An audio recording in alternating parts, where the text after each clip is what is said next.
wanita hari ini. Sekarang semua benda itu dah tak penting dah. Yang penting sekarang ni saya yang selamat.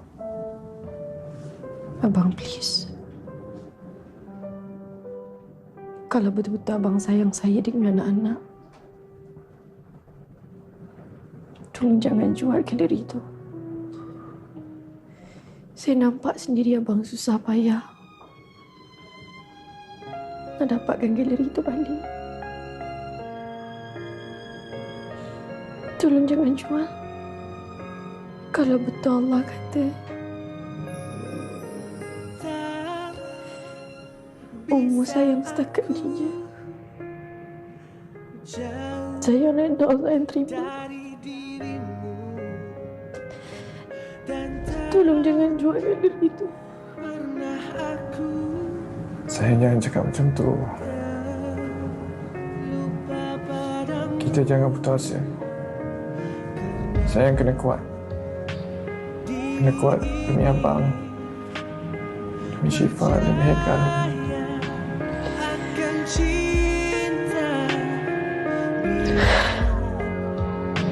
Badai datang melanda. Baik, sedikit klip drama sebagai pembuka untuk kisah kita ataupun topik kita pada hari ini. Kerana cinta juga sebahagian daripada dugaan dalam kehidupan kita. Tetapi seperti mana kita katakan daripada tadi tentang perkataan redha itu sendiri, mungkin kita mudah untuk sebut, tetapi penghayatannya mungkin ramai lagi masih lagi tidak faham atau tidak pasti sebenarnya. Betul tu. Redha dalam dugaan itu yang kita akan bincangkan hari ini bersama dengan 3 orang tetamu kita di studio. Kalau boleh saya perkenalkan, di sebelah saya adalah Diana Rafa. Assalamualaikum. Sihat ya, Kak? Selamat Raya, sihat. Selamat Raya, sihat dah. Alhamdulillah. Beraya di mana tu? Beraya di jauh. Kat mana tu? Shah Alam. Oh, jauh. Oh, jauh betul. Alhamdulillah, sebab tu ada kat sini hari ni. Dan di sebelah kirinya pula adalah Abang Nizam Laksamana. Assalamualaikum, Bang. Waalaikumsalam. Sihat ya?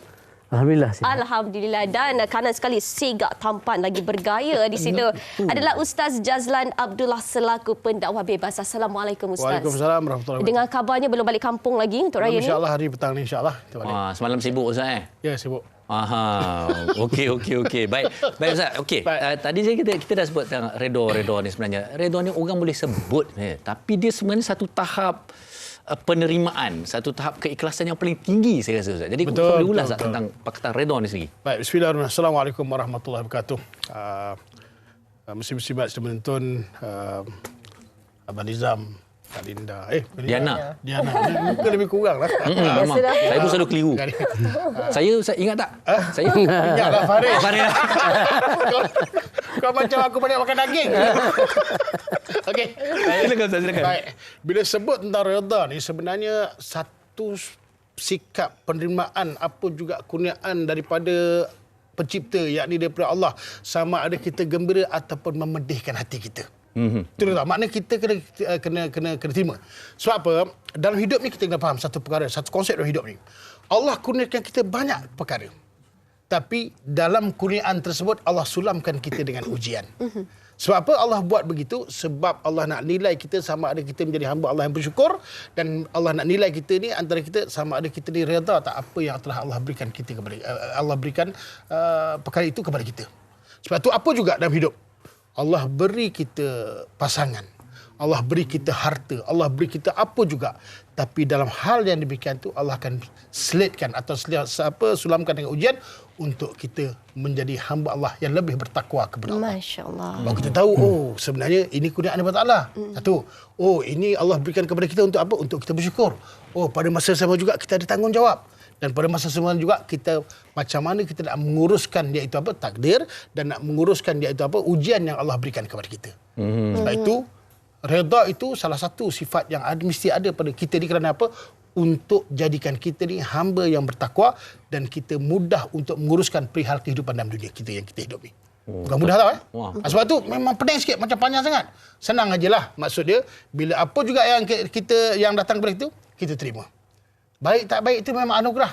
Cuma bagaimana kita nak menguruskan dia. Okey. Terima dengan sangka baik. Betul. Terima dengan ikhlas. Padahal tapi Ustaz cerita macam mudah tau. Tapi sebenarnya kalau bila ujian tu yang memang pedih, yang ada jiwa kita berontak tu, belum tentu mudah kita nak redha. Sebab itu bila kita cakap orang, kau cakap senang lah, cuba kau kena. Ya. Kita letakkan diri kita di tempat tu. Betul. Benda-benda tu betul. Tapi cuma sebab itulah bab redha ni memang Allah bagi kepada kita supaya kita faham, dan itulah sebenarnya Allah nak beri kepada kita kebaikan. Kadang-kadang orang tu je yang tahu. Kita pandai cakap, kau kena redha. Tapi sebenarnya orang tu sendiri yang tahu. Betul. Ya, betul. Okey, baik. Kita bercakap mengenai redha di dalam rumah tangga. Kalau kita boleh sentuh mengenai redha dalam rumah tangga ini. Macam Kak Diana sendiri telah lama mendirikan rumah tangga. Apa agaknya dugaan, kalau boleh Akak share, dugaan yang telah pun kata orang berjaya dilayari dengan baik, dijalani dengan baik. Redha dalam rumah tangga tu kan. Tapi mungkin itu juga ada kisahnya tersendiri kan. Benar kan? Okey. Sebenarnya ketika itu bila diuji dengan ujian tu, kita rasa benda tu memang takkan dapat diselesaikan. Betul. Jadi kita tak boleh redha. Kita tak boleh rasa kita tak boleh nak selesaikan jam tu juga. Sebab bila kita diuji dengan sesuatu perkara tu, sebagai manusia kita nak hari ni aku masalah, kejap lagi aku settle masalah. Okey, hari ni aku diuji, okey 2-3 hari nanti aku akan okey. Itu lumrah manusia. Tapi bila dah nak kenangkan balik, bila dah lepas pada stage tu, bila kita fikir balik, ya Allah, simpelnya sebenarnya. Tak ada satu ujian tu tak berat pun Allah bagi. Mas ketika itu diuji dengan benda yang memang sebenarnya tak perlu pun jadi satu pergaduhan, dan tak perlu pun sakit dan sampai ke arah perpisahan lah ketika itu kan. Jadi bagi Diana, kemanisan masa sakit tu Allah dah gantikan sekarang ni lah. Maksudnya setiap ujian dengan dugaan rumah tangga yang memang orang kata, ya Allah, aku ni memang takkan boleh selesailah masalah ni. Tapi hari ni baru kita sedar, sebab itulah Allah uji. Sebab itulah aku kena belajar erti redha. Inilah yang Allah nak bagi kat aku sekarang ni. Macam tu. Tapi pada waktu tu dia punya, kalau kita kata kalau bahasa Inggeris dia turning point dia lah. Mana kita sedar bahawa kita bila diuji ni kita memang berserabut sangat. Jiwa kita macam-macam. Tapi bila berapa lama, bilakah benda tu terhenti dan Diana sendiri sedar, dan juga Abang Zamrul sendiri sedar bahawa ini sebenarnya satu benda yang hanya menguji kita. So kita kena redha dan kita kena settle benda ni. Okey. Lama ke? Masa tu Diana memang nasib baik, Diana masa tu memang mendekatkan diri dengan Allah. Maksudnya orang kata macam okey, kita kena tanya orang ni, pendapat orang ni.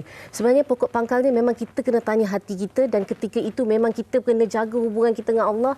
Tanya Allah. Ya Allah lah, engkau lah yang barik, yang menyelesaikan masalah ni.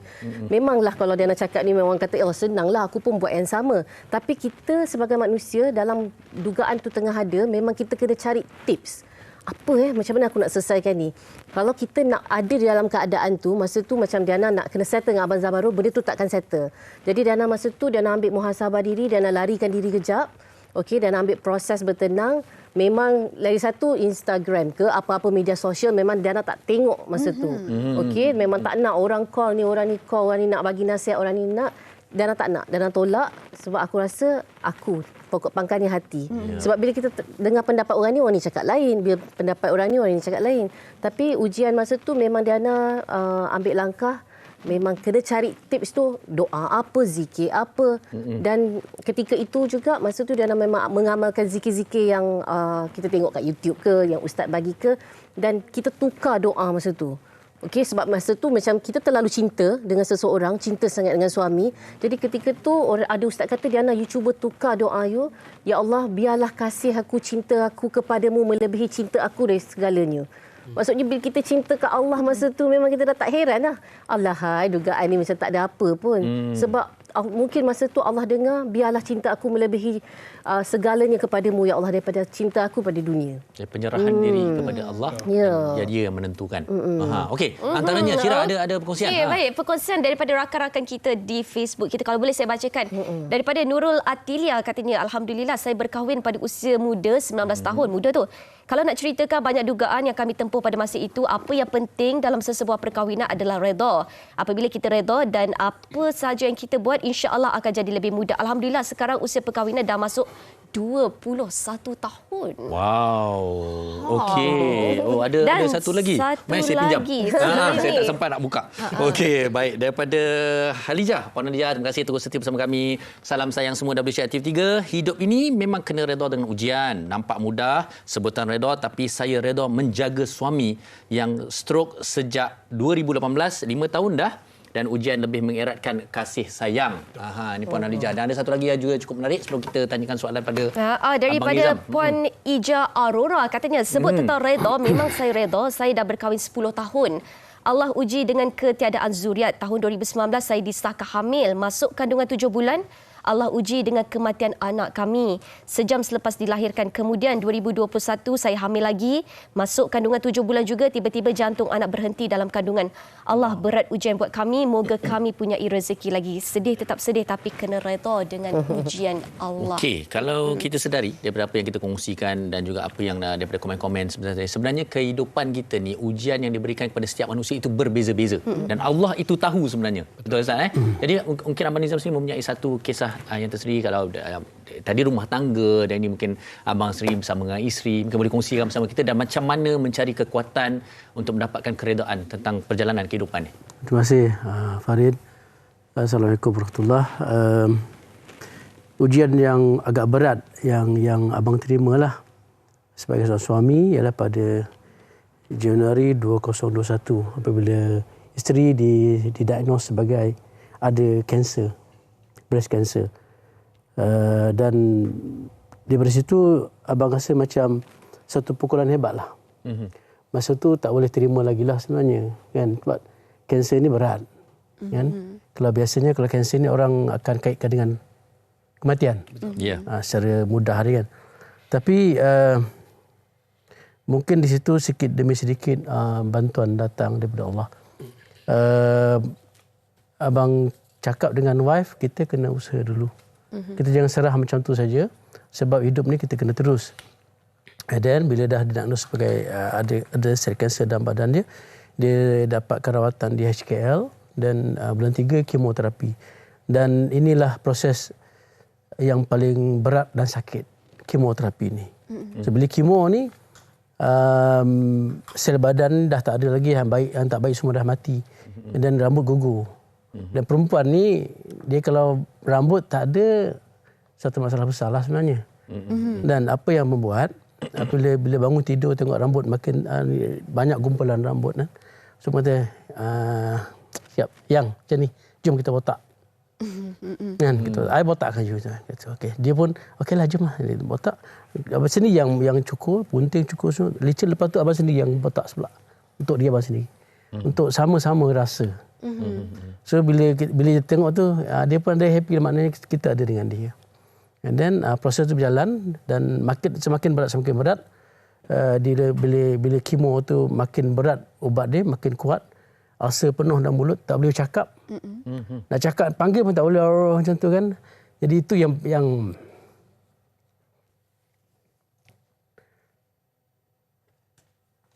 sedihlah tengok dia. Sebab dia cakap, tapi tak dapat cakap. Kena tulis lah. Lama. Dan alhamdulillah, dia seorang yang kuat lah. So, untuk menjadi kuat tu, abang kena kuat dulu daripada dia.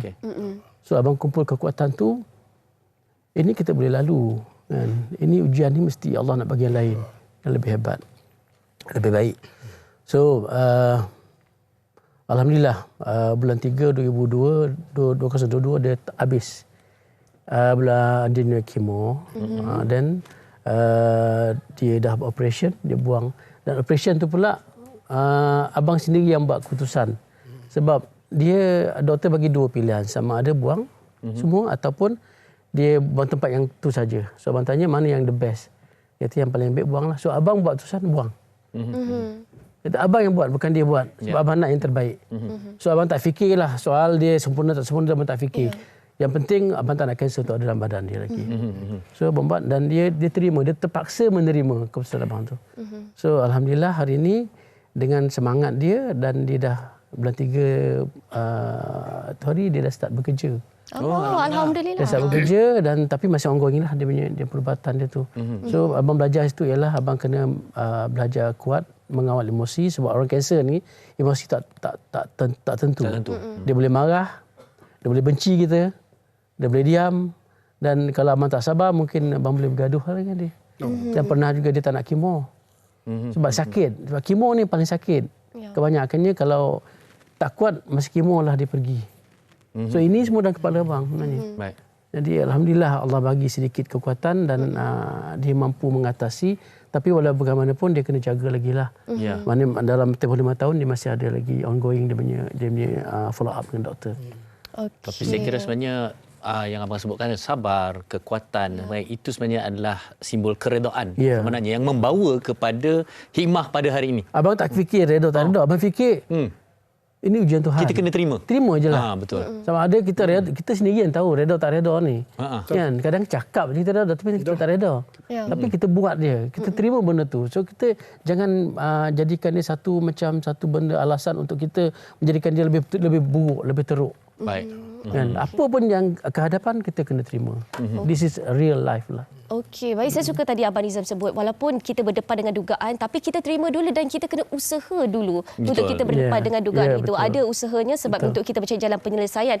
Dan kalau kita bercakap mengenai redha ini juga mudah untuk kita sebut seperti yang Abang katakan tadi, tapi sebenarnya kadang-kala kita ni manusia, mungkin kita terbit dalam hati kenapa aku? Kenapa aku diuji sebegini berat? Bagaimana kita nak tahu Ustaz yang kita ni sebenarnya dah betul-betul redha dengan ujian yang diberikan kepada kita? Ustaz sendiri pun sebenarnya ada kisah tersendiri. Kita tahu. Okey, silakan. Bismillahirrahmanirrahim. Saya tadi tertarik dengan apa yang disebut oleh Linda dan Linda lagi siapa? Diana. Saya terlupa salah sebut Abang Nizam kita, mudah-mudahan Allah beri kebaikanlah. Dan betul, dalam hal ujian ni, khusus dalam rumah tangga, kita sebut rumah tangga ni, Allah dah pesan kepada kita. Allah dah beritahu kita awal dah. Dalam surah An-Nisa ayat 19, apa Allah sebut? Iaitu Auzubillahi minasyaitonirrajim. Fa in karihtumuhunna wa ashiruna bil ma'ruf. Maknanya kau kena dengan pasangan ni hendaklah kau layan dengan yang baik. Fa in karihtumuhunna, jika sekiranya satu perkara tu berlaku kat kau, perkara PL dia lah, kita mencikan, kita lah tak sukalah. Kadang-kadang yalah sebelum kahwin tak nampak, dah kahwin timbul pula sikap-sikap yang terperanjat lah kan. Terperanjat. Orang Johor cakap PL dia lain macam lah PL dia. PL dia macam kan. Apa Allah sebut? Iaitu apa? Fa asa an takrahu syai'an. Engkau janganlah membuat satu keputusan nak cari gaduh, nak sampai bercerai-berai. Kerana apa? Allah sebut iaitu apa? Wa yaj'alallahu khairan katsiran. Wa yaj'alallahu fi khairan katsiran. Engkau nak tahu, engkau pasti tahu sesungguhnya mungkin perkara yang buruk bagi yang berlaku pada engkau tu sebenarnya Allah nak jadikan perkara buruk itu iaitu jadi perkara yang baik. Sebab tadi sebut kan, ujiannya banyak begini, kita tengok yang menyampah pun. Tapi ujian datang, dah sakit, lepas tu kemanusiaan cakap benda macam ni. Kan? Tapi apabila kita menguruskan ujian tu dengan betul, redha tu, ujian tu uruskannya dengan redha, maka waktu tu insya-Allah apa yang datang jadi baik. Dah mula start bekerja, rumah tangga, jadi dapat kegembiraan. Sebab itu datang ujian tu kerana apa? Untuk melahirkan sifat syukur. Nampak tak? Betul tak? Ini kata betul tak ujian? Betul. Akhirnya lepas ujian kita rasa apa? Syukur. Dengan ujian tu akan lahir siapa? Iaitu nilaian yang baik. Oh, inilah pasangan aku. Inilah keluarga aku. Inilah isteri aku. Inilah suami aku. Kita nak cari siapa? Saya nak cari isteri saya. Isteri saya nak cari saya lah. Betul tak bang? Macam abang cakap, aku yang buat keputusan sebab ni isteri aku. Nampak tak? Betul tak? Lepas tu yang ketiga apa? Bila bukan hanya sifat syukur yang Allah berikan kepada kita, iaitu apa? Menghargai. Lepas tu dapat menghargai. Tak ada orang yang kita boleh hargai ialah orang yang dekat dengan kita. Isteri, pasangan, suami. Kita hargai tak? Ini masalah kita menghargai orang lain daripada pasangan kita. Atau problem tu. Itu lagi bagus bang. Ingat aku tak bagus ke? Ingat aku tak handsome bang? Itu masalah betul. Okay? Itu okay. Dan betul kalau gitu itu apa? Ingat, dengan ujian itulah kita mula akan jaga lisan. Macam abang selalu pujuk isteri dia tau. Oh, aku pun terpaksa botak juga sebab apa? Aku nak pujuk isteri tu. Dengan lisan yang baik. Tak kita cakap kasar sebab ni. Sebelum bila tak ada ujian memang kita kau kita bagi kan. Bila ujian, oh begini, itu nilaian.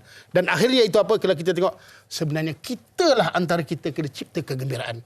Ujian tu datang kerana apa? Allah nak ajar kita, engkau ni aku bagi ujian supaya engkau boleh mencipta kegembiraan dalam kehidupan kau sendiri. Kalau tak kita tak akan rasa kegembiraan. Sekarang abang kan? Abang cakap alhamdulillah syukur. Alhamdulillah syukur. Dah bekerja. Linda cakap alhamdulillah aku minta kalau tak lah selesai tak? Aku sama juga. Abang Marul makin romantik saya dengar cerita. Macam tu kan. Jadi maknanya hakikatnya itu kerana apa? Kalau kita dapat redha betul, menguruskan ujian itu dengan redha, insya-Allah biiznillah Allah akan bantu kita. Allah dah janji dalam surah An-Nisa ayat yang ke-19. Okey, wow. Okey, baik. Sebelum kita teruskan perbincangan kita untuk hari ini, kita nak dengar dahulu apa kata rakan-rakan kita di luar sana mengenai apa yang kita bincangkan untuk hari ini. Redha dalam dugaan. Kita dengar.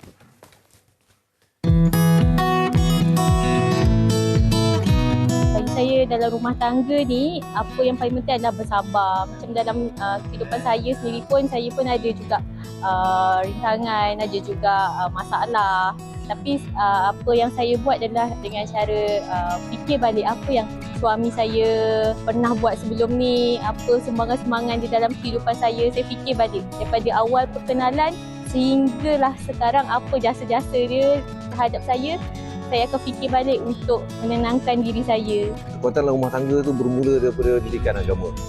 Kalau kita ada didikan agama yang cukup, kita faham tentang kehidupan ni, insya-Allah dia akan panjang. Kalau ada macam perselisihan faham ataupun sebagainya, pada saya perlu ada pihak yang bertolak ansur. Sebab tak ada pihak yang salah, tak ada pihak yang betul kat situ. Cuma kita nak kena faham, belajar untuk bersabar, insya-Allah daripada bersabar tu akan datangnya redha. Okay, bagi saya lah sebagai seorang isteri, so memang wajib kita tak boleh nak lawan suami lah. Selalunya bila saya bergaduh ke ada perselisihan faham, kami selalunya saya selalu beralah lah. Kalau bersama suami untuk kekalkan hubungan tu, saya selalu memohon maaf dan tak suka besar-besarkan. Bagi saya tak apalah, benda kecil ni kita lupakan sahaja. Baik, rata-rata ramai mempunyai pendapat masing-masing, sabar, redha dan sebagainya, tapi sesuatu yang cukup positif. Baik, sebenarnya bila kita bercerita tentang ujian Allah SWT ni, kehidupan kita, takdir, kadar-kadar ni semua rahsia Allah, Ustaz. Kadang-kadang bila ditempuh ujian, kita tahu kita ni diuji, perit, sakit, dan kemudian ada ramai juga yang putus asa, ada ramai yang memberontak, ada ramai yang mempertikaikan. Tapi sebenarnya sebagai manusia, macam mana kita nak tahu rahsia bila adanya hadirnya hikmah tu? Pasal benda ni tersembunyi. Kita tak tahu macam mana Tuhan pujuk kita. Betul. Macam mana Tuhan bagi kita hadiah tu. Aku dah sabar lama ni. Macam mana, apa rupanya ni? Okey. Hikmah kan? Ya. Bukan awak tanya, saya pun tanya. Okey. Orang tanya, ada hikmahnya. Apa hikmah? Kita akan tanya, apa hikmah tu? Ya. Allah janji akan aku kebagikan kebaikan. Apa hikmah dia? Allah jawab saya dekat 35,000 kaki atas udara. Waktu saya balik Mekah, saya tanya, ya Allah Tuhanku, aku ni apa salah aku Isteri aku tu baik tau. Yang kau matikan tu kenapa apa masalah ni? Saya tanya, saya bercakap ni. Ini saya cerita dari hati. Saya tengok dekat awan tu cakap, apa sebenarnya salah aku? Aku buat apa salah? Kan? Sampai kau ambil isteri aku ni, apa hal sebenarnya? Tak sampai 5 minit, sebelah saya tu ada Datuk. Saya buat Datuk Usop daripada Berlimau. Dan Ustaz pergi Mekah kan? Pergi haji lah. Isteri tak bawa. Saya cakap isteri saya tak boleh ikut dan dia pun tak nak ikut. Saya tak cakap isteri saya meninggal. Habis Ji, saya bukan Ji, saya Datuk tau. Oh ya Tok, okey Tok. Isteri awak tu tak? Saya pergi seorang. Kenapa? Bini saya padam dah. Kalau dia dengar hari ni mesti tahu. Bini dia padam. Tu padam. Orang Melaka kan? Orang Melaka, sorry. Padam Rupa meninggal. Sebab apa? Ada ketumbuhan ni, lepas tu dah operate, tubuh balik sampai mata nak terkeluar, baru ni meninggal. Tu saya pergi Mekah. Jawapan tu 5 minit selepas saya tanya Allah Ta'ala. Tahu sebab apa? Sebab saya tanya, kenapa boleh dia pergi? Rupanya memang doktor, Prof Jagan tu mesti dengar. Dia kata tinggalkan dia ada brain tumor, 5% tu, dia akan tumbuh balik dan dia kena kemo, kalau tak kena tembak laser macam-macam. Dan lepas tu dia ada kemungkinan dia akan tumbuh semula. Jadi sebelum dia tumbuh semula dan sebelum dia melarat, waktu tu Allah ambil dia awal dalam keadaan dia sihat dan keadaan dia gembira. Memang itu hikmah dia. Tapi kita yang derita. Tapi apabila kita kaji, itulah hikmah yang datang. Kita bersyukur kalau tak arwah isteri saya menanggung kesakitan yang amat berterusan. Itu yang kita terima. Akhirnya bapa mentua saya pun, betul lah. Kat sini ada macam tu. Pun benda yang sama.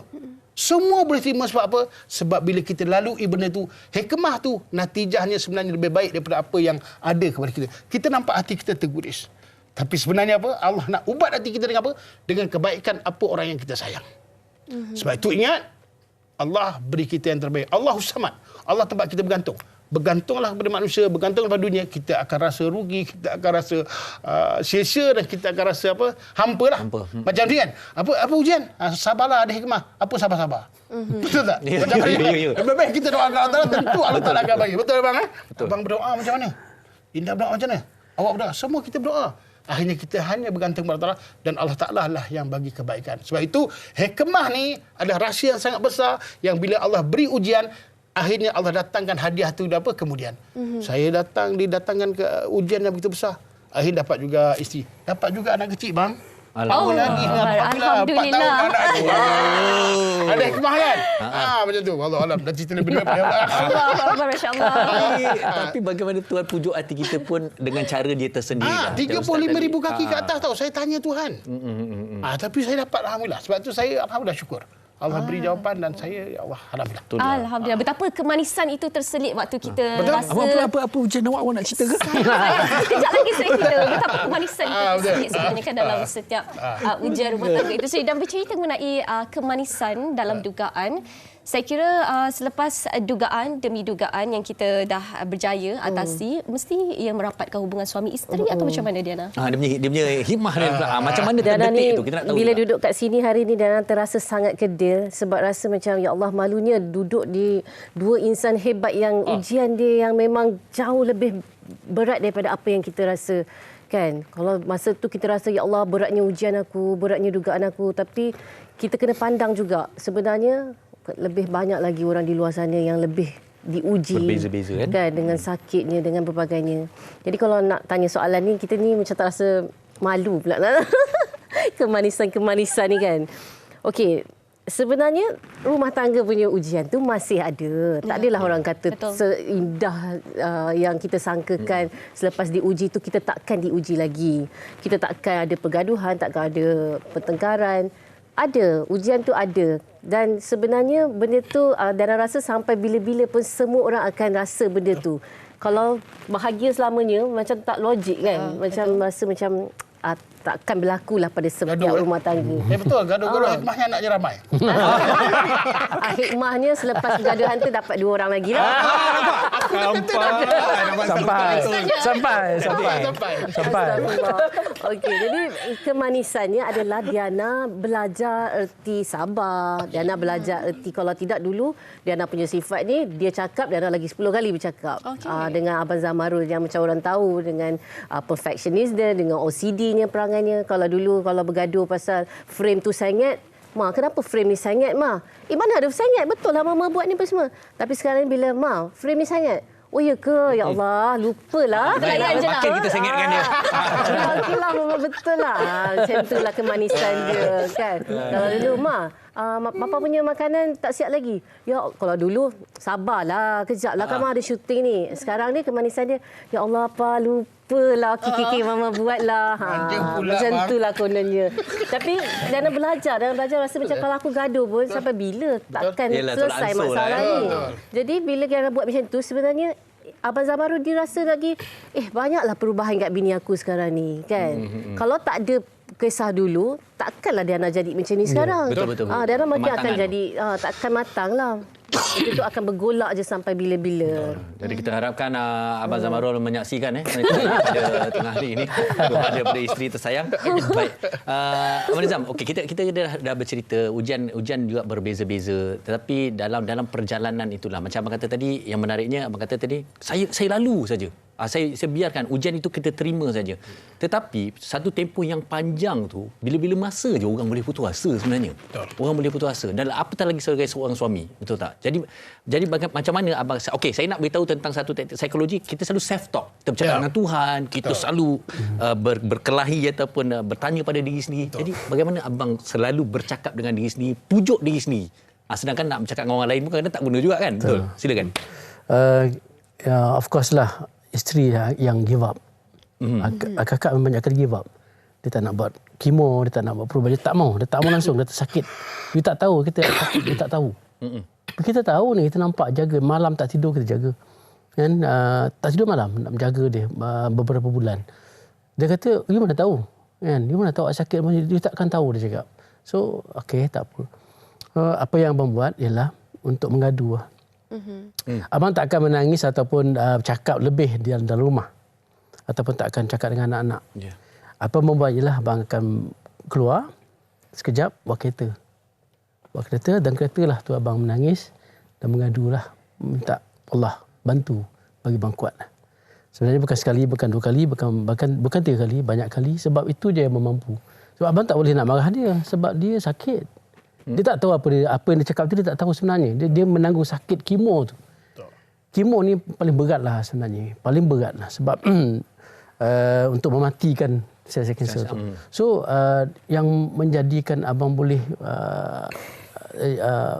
yang terpujuk hati ialah abang akan keluar daripada macam cakap tadi, keluar dan dalam kereta tu ada sampai waktu abang pergi masjid ke apa, abang mengadu. Abang cakap, ya Allah, berat ni sebenarnya. Aku berat ni. Tak mampu sebenarnya. Ini paling berat hidup abang. Dia bukan susah sebab tak makan ke dulu masa awal kahwin kita susah, tak. Itu ringan tu sebenarnya. Tapi ini paling berat lah. Sebab anak masih dalam tanggungan kita lagi, masih lagi di rumah yang sama. Jadi macam mana aku nak lalu ni? So abang cuba membina kesabaran, mengawal emosi dan terus bertahan dengan apa sahaja tindakan isteri. Yang penting dia mesti pergi buat kemo. Itu paling penting. So alhamdulillah, sakit ini mengajar abang menjadi sabarlah. Mengawal emosi dan memahami apa sebenarnya yang pasangan kita mahu dengan kita. Dia marah, sebenarnya dia bukan marah. Dia nakkan perhatian. Betul. So alhamdulillah lah, abang bersyukur kerana Allah bagi sedikit kemudahan ni. Dan yang antara manisnya pula bila diuji ni ialah dalam masa tempoh masa PKP kan. Ya. Anak abang semua dapat kerja dalam masa PKP. Alhamdulillah. Itu di antara abang rasa Allah mendengarlah rayuan abang ni. Di antaranya, dan kakak pun mampu untuk meneruskan sesi kemoterapi dia dan dia boleh handle bila dia buat pembedahan. So, alhamdulillah. So, ini yang abang syukurlah sebenarnya. Dan keluarga bukan saya terus kuat tapi terus dilimpahkan rezeki dan juga segala hikmah. Baik Ustaz, penutup kita mungkin dalam seminit ini untuk Ustaz kongsikan bersama penonton redha dalam dugaan ni. Silakan Ustaz. Bismillahirrahmanirrahim. Apa yang perlu pertama iaitu apa yang kita ingat, perkara yang paling besar itu Allahus Samad. Allah itu Maha Berkuasa. Jadi Allah lah yang beri ujian kepada kita dan Allah lah yang mengangkat ujian tersebut. Masa Allah yang punya. Kebaikan Allah yang beri. Hikmah tentu ada hadiah yang besar bagi kita. Satu. Dan yang kedua, ingat, kita tidak sentiasa muhasabah diri. Kita ni hamba, kita tak ada apa-apa. Allah beri kita hidup, Allah beri kita harta, Allah beri kita keluarga, pasangan dan sebagainya. Tindakan kita kena jaga yang terbaik, kita kena buat yang terbaik dan bersyukurlah kepada Allah. Itu kurniaan yang paling hebat dalam kehidupan kita. Dan seterusnya juga, ingat, kita sentiasa berlapang dada. Kita kena memaafkan pasangan kita kena memaafkan kita. Itu perkara penting. Dan begitu juga, ingat, kita kena kekal diri kita untuk apa? Untuk melakukan perkara-perkara yang baik. Biasakan buat benda yang baik, kita akan dapat benda yang baik. Biasakan benda yang baik, kita akan dapat baik. Dan akhir iaitu apa? Banyakkan berdoa. Apakah doa yang Allah berikan kepada kita? Kita buka dalam surah Al-Furqan ayat yang ke-74. Rabbana hablana min azwajina wa zurriyatina qurrata a'yunin waj'alna lil muttaqina imama. Kalau doa ini dibaca seluruh Malaysia, seluruh dunia bahasa Rabbana hablana, kami semua ya Allah berikanlah isteri-isteri, anak-anak yang menjadi penyejuk kepada hati kita dan jadikan aku yakni pemimpin untuk memimpin orang-orang yang bertakwa ni, maka insya-Allah kita, keluarga kita akan Allah berikan iaitu kedamaian, kebaikan dan Allah jadikan rumah kita iaitu apa disebut sebagai iaitu rumahku syurgaku. Jangan lupa doa, itu paling penting. Saya ulang balik dekat surah Al-Furqan ayat yang ke-74 ya. Jadi sama kita amallah insya-Allah. Amin ya rabbal alamin. Baik, okey, terima kasih sekali lagi kepada Ustaz Jazlan, Abang Nizam dan juga Diana bersama kita pada hari ini. Pastinya membuka mata kita tentang kita sentiasa dilanda ujian tapi kepada Allah lah juga kita berserah. Betul tu.